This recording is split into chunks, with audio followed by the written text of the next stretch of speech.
Management style in the workplace is always an interesting conversation with many different approaches. In this Service Please snack, we both agree on the importance of great communication and the constant need to reconnect with team members as this empowers them, as they feel fully supported and able to address any issues head on. So you go from being a pop-up and it's you and your sister, you never really managed anyone before, to having a team of 14 other people underneath you of,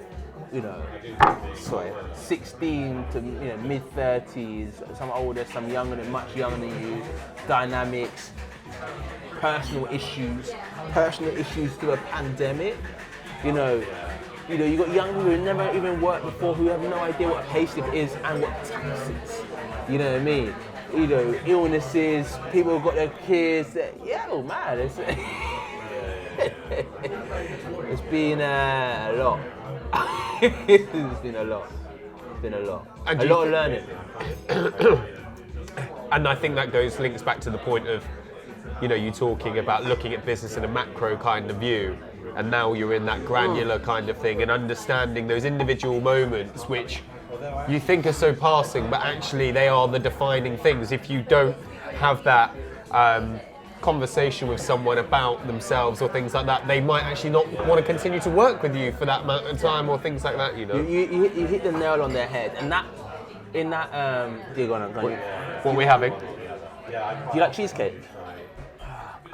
Should we share a cheesecake? No. I'm getting the yam brownie. Okay, perfect. But can we share? Or is it all you?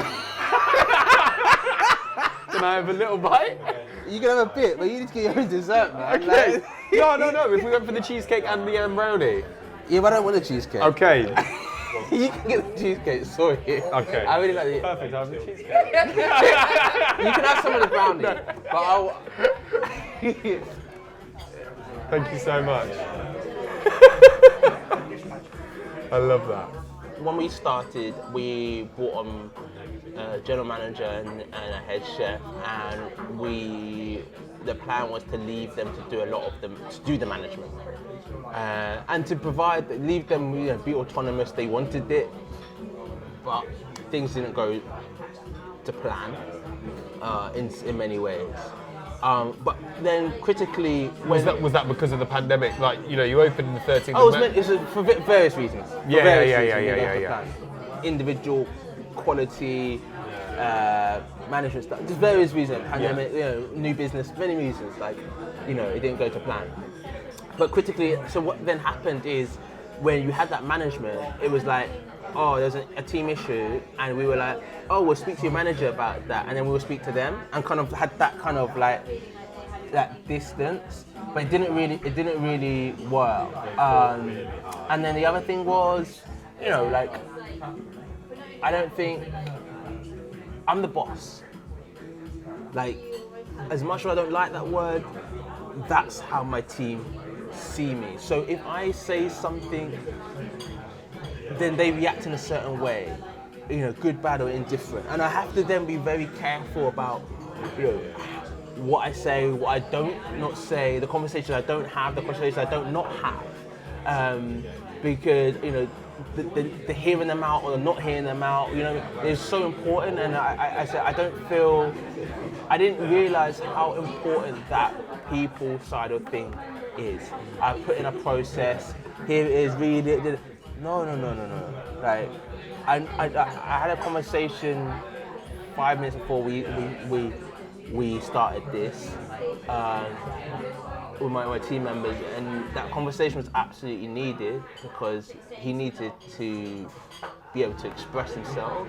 I need to give him some clarity of where my feedback to him, and just it's a continuous let's reconnect, not just one hire and then this is how we do things and let them go. It's a continuous process on that. And as I said, I didn't, I have a lot more 2 minute, 5 minute, 1 minute, 30-second conversations now than I did before. Where we every couple of months we're gonna sit down and have this is how you've been. No, it doesn't I need to be there when Is it like, okay, you're frustrated? Oh, I see you're upset. Let's take you outside. What's going on? Oh, that's what's going on at home? Wow. Okay, cool. What can I do? You know, though it's like, it's important, you know,